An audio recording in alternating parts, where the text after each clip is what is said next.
to see you. Had a chance to study, watch the film, evaluate it. You felt pretty good after the game Saturday. How do you feel having watched it? Yeah, I really haven't. I went to that little fundraiser down in Florida. I was with Jack Nicklaus, so I actually didn't get to really study it. I watched it real quick, but I'm going to watch it again this week. Started player evaluation meetings, and arguably the most important off-season. We just had a long staff meeting. Most important off-season. Really thankful to our crowd to see some of these players play in those kind of conditions, environment, which crowds there, and some guys really stepped up. I thought Damon Arnett did good. He's got to play for us. And Malik Hooker was a guy that was a no-name. Now all of a sudden, make 2 interceptions in that game. Paris Campbell and Terry McLaurin did really well. So, Urban, how did those player evaluation? I know there's some things that you keep private, but how do those generally work? Well, it's good. Yeah, I'll tell you the whole way it works. So when I'm gone Monday and Tuesday, they had player meetings with the coaches. It's a real standardized form, and they grade themselves 1 through 5, and the coach grades them 1 through 5. And then you add up the scores, and if it's a bad score, like a no bowl game or low-level bowl game, mid-level national champion, and there's pretty. I change a little bit each year, but it's pretty accurate. A guy that I think the numbers 90 to 100 is you're a major, college football playoff, national championship type player, and that's a guy that handles because we do it academically, socially, and athletically. So it's pretty detailed. When they get to your desk or sitting down with you, is there much that they can offer at that point, or is that just enough?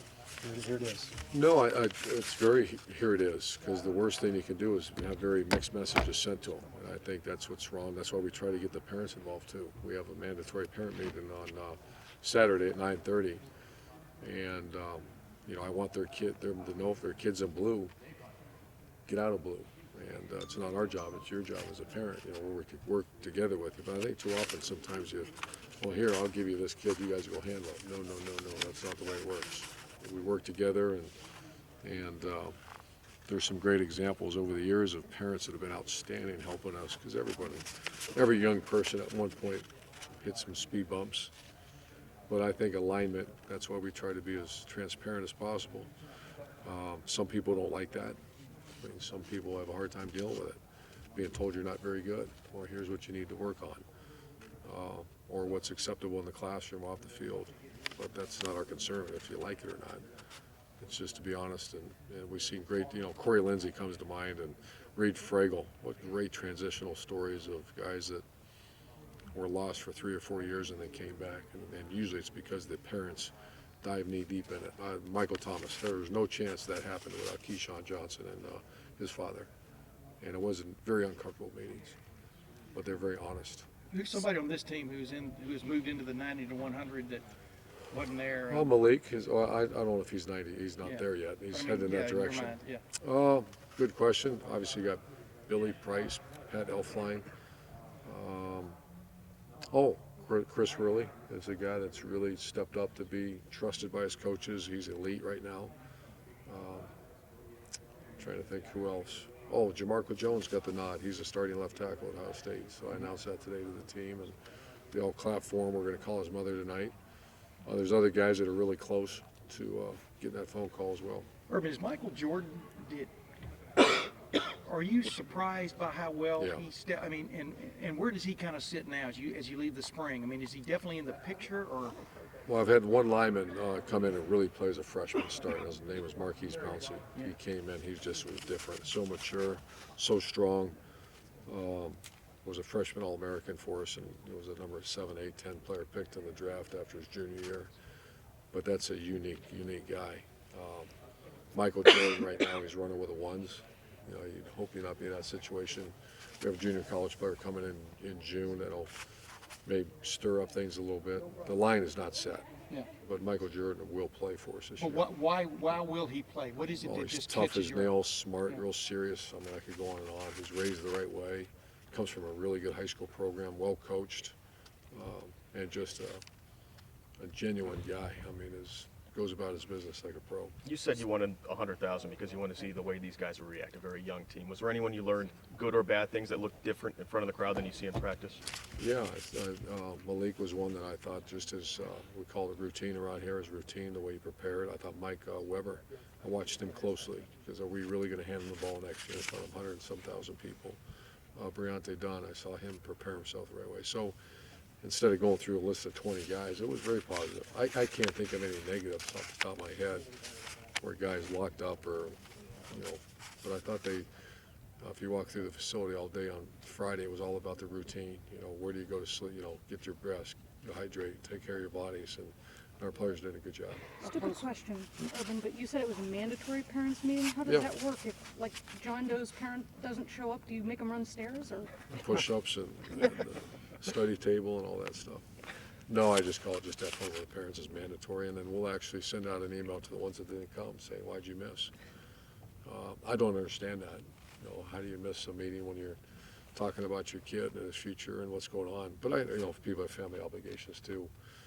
We weren't able to go to my daughter's events all the time. Shelley was pretty close. But I like having fun with the parents too, and it is mandatory. Last year, you guys were battling contentment. What was the mental challenge this year, and did you clear that hurdle this spring? Very good question, and the challenge was, are we good enough to go play and not, we've played at a very high level for 2 years now. Are we going to drop? And very pleased with the way it ended. It was nasty the first week and a half. Not very impressive, but I think the way the clinic, there's been some great things happening here. The clinic we had to recognize Ohio's finest, and then just a great turnout, and say thank you to high school coaches. Then you have the recruiting involved with what's been going on recruiting around here has been really good. Then you have these group of players that are getting ready for the NFL draft and pro day and just so many great things, and then all of a sudden you jog out in front of 100 and some thousand people. It's a really special place right now. A lot of momentum at Ohio State, and we can't lose it because we lost some good players. How close would you be to being able to do a depth chart? Not close. I may be close, but I'm not going to do that for a while because I need time to digest it. Urban, after the spring game, Joe Burrow was talking about how his arm strength is not quite where he wants it, and you voiced concerns about that. JT had the same problem when he came in, and you guys fixed that. When you're recruiting quarterbacks, and I know when you're recruiting any position with the best of the best, you want good athletes, guys like that. Why is it okay to not have a quarterback with the greatest arm strength? Well, that's another good question. I'm going to give you exactly what we look for. Every great quarterback, the ones that we've had great ones. The number one characteristic is competitive spirit. Number two is toughness. Number three is the ability to lead. Number four is intelligence. And then number five is extend the play. Notice I never said anything about arm strength, delivery. A lot of people said Tim Tebow couldn't play quarterback. He's the second leading passer in the history of college football. A lot of people, believe it or not, said Cam Newton couldn't play. But he had the other intangibles about the competitive spirit, and that position you have to be because everyone's looking at you. So you will take the Joey Burrow, who was I think damn near a state champion of basketball. I think a runner-up in football, if I remember right. Just that was what set him apart as a competitor, and because we've all seen what happens to the really skilled guy without the competitive spirit. It's awful, and not only that, but it also destroys your team because that position you have to have a competitor. Urban, as you're getting ready for the draft here, I know you'll plan to be in Chicago next week. It looks like Joey is the highest projected guy of your class that'll be going there. In your conversations with a lot of scouts and a lot of coaches, what do they ask you about Joey that maybe isn't, like you're talking about, like an intangible thing? What are some of the things that they want to know specifically about him? A lot of the questions, how they practice, are they pros, do they handle their business? Because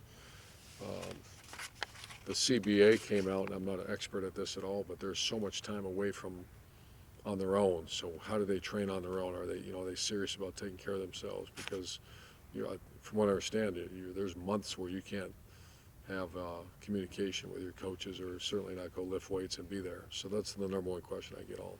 But I noticed one thing that's been changing. One time I heard Joey wasn't going as early. Now he's early now. But I told our players too that every time I say, I go, where are you going? And I look at him, I go, what good thing, you have no idea, and neither do I. Because you don't. And It's going to be interesting. I'm really excited for those guys. Yeah, what is that experience, or maybe that night, the 3 nights? How valuable is that for you guys moving forward? Do you think 3 nights. the draft? I mean, you guys How have been valuable pumping it up for for a us? couple of months. No, there's no value at all to us. They're all gone. So you won't be using that as a recruiting tool, I guess. Oh, no. I think we're going to actually have someone there. Mark was telling me that we're going to have someone there that's going to track guys, and absolutely we're going to use that for recruiting. It's just and who they are, and they're all back. It's funny, and you guys know this as well as I do. Just look around and see who comes back. It's the guys that had a great experience here. They're proud to be associated with Ohio State. They love Ohio State. And, the guys that don't come around are the ones that usually were part of a bad team or had some issues take place. So to see that whole group, they're all over the place, and there's nothing better. Urban, when you say that you're going to have somebody there tracking them, what do you mean? They're going to take pictures and put together recruiting I'm not stuff, quite or sure what does that yet. A mean? lot of recruiting stuff, and we're pretty creative around here, and I don't even know what their Mark's going to do. As you Imagine take the video pulse- would be involved. As you take the pulse of it, is there one guy that you think is going to surprise? The draft? Yeah, in the draft. I mean, and by that I mean just be taken in the third round. There's someone just- maybe a guy will hammer me. Well, he doesn't take Yeah, all I of the know, other I know, guys. yeah. I was trying to ask I am you, going to yeah. say something about Cardell that I try to avoid even reading stuff, especially stuff from people that don't know or in here. I love Cardell. Cardell's great. Cardell is a very talented guy, and my message was when someone asked me about the school part, he struggled in school a little bit, but he's very intelligent was my point. And the fact that college football and pro football, the big difference is college football is you better budget your time, and some guys just aren't very good at that. Some guys, I've had plenty of them, and they've turned out to be fine NFL football players. So that was the intent. There's no malicious thoughts towards Cardell, and I'd love to get my hands on, well, I shouldn't say that. I'm getting more I know. There's no ill will intent. We love Cardell, and we hope, I think Cardell will make it in the NFL. And he is a relationship guy up also, and that makes him, that's a negative comment. Once again, I like to meet these people that write that crap, because they don't know what they're talking about. Past that, have you gotten any indication now, you may not have even gotten into it yet, that there will be any kind of like addendum, or what do you want to call it, to the rule where like MAC teams can show up here and work y'all's camp? I think mean, that's in the process. It's in the process? I think we're having a conference call come up here, and I don't know that I haven't had time, but I'm Yeah. going to look at it today. I hope that happens. And not so much for us to go elsewhere, but to let the non-Power 5 get in here and do their jobs, Yeah. because they need to do that. Have you continued to kind of light that fire since we? I haven't had, no, I think that's going to be coming up here in the next couple of weeks. What does Isaiah Prince need to do to win the right tackle job? You He's mentioned very Jamarco. close. Yeah, he's very close. He just has to grow up a little bit. He did. He had a very good spring. So it's very close. He's just not quite where Jamarco Jones is at. Irwin, as you look at your quarterback situation coming out of the spring, do you already have Dwayne Haskins Jr. in your thoughts? Yes. And why is that? I mean, what is it that you think he could handle coming in here and possibly competing for Well, a I've known backup Dwayne guy? for 3 years. I sat and watched him work out. He was training at a facility, and I got to physically watch it. Some of these kids I don't get to physically watch. I saw him in camp, although he was very young, and his skill set's really good. His film is really good. And I'm hoping he gets right in the middle of that thing. Urban, you brought up Dwayne on signing day, and you said that there was a coach that worked with him that you thought was Yes. the instrumental reason Fantastic why. coach. What did that guy do, and how advanced is Dwayne as a result of it coming in here? Well, he talks to Coach Beck quite often now. He's that good. His name's Bryson is his first name. I can't remember his last name. I think we're going to try to get him in our camps because I just love his drill work. We're studying it, and he's one of the best I've ever been around. Because I got to see it firsthand, and sometimes you watch guys do these incredible drills, and then you turn on the video and it looks nothing like that. So that doesn't mean that means he's a poor teacher. He presents, but he doesn't teach. This guy's I outstanding. saw that he was at the spring game, and I didn't know if this is like something that he could do at the next level, because sometimes high school coaches Sure. do some things. I and think then he you could. say something like that. Next thing you know. I'm still getting to know him, but I certainly think I don't know about recruiting and all the other stuff, but as far as teaching quarterback play, he's certainly good. You guys had a lot of sacks at the spring game. Granted, a couple of them were 2 hand above the waist, but you had a lot of sacks. Nick's on his way in. What do you think of the Nick. potential of the D line? Oh, Much improved. I think Draymond Jones, Jay Sean have really come on. Those are two that stick out.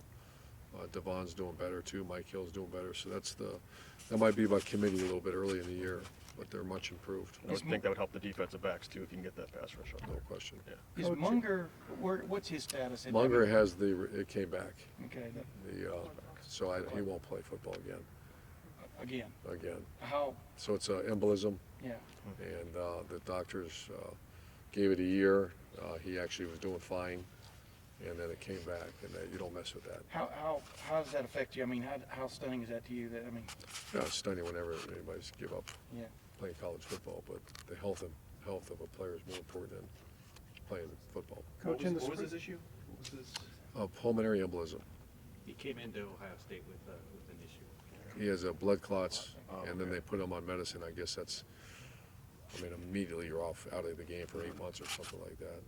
So So he came back, it was clean, and they keep testing, and then all of a sudden something resurfaced. Coach, in the Couple spring, more questions, in the folks. spring game, Malik Hooker had an interception. They ran back all the way. And it seemed like after the play, you had a fairly long discussion with him on the field. A lot of people are kind of interested in what you might have had to say to him at that point. I can't remember. I don't think it was something silly. Just great job. He's had an excellent spring. He's got the thing he's missing is the on-field arrogance of a guy like Von Bell and Tyvis Powell, and that's confidence. I should word that differently because I do. I mean, not the point where you're taunting and all that. I'm not talking about that, but the confidence level. And everybody knows when Von Bell played, they knew he was a really good player. Yeah. Just the way he handled himself, and same with Bosa and Zeke and Malik's not there yet, and he is a very good player. Urban, what's the next step for this team as a whole going into the summer? Not, this guy's got to work on this technique or that technique, just maybe mentally.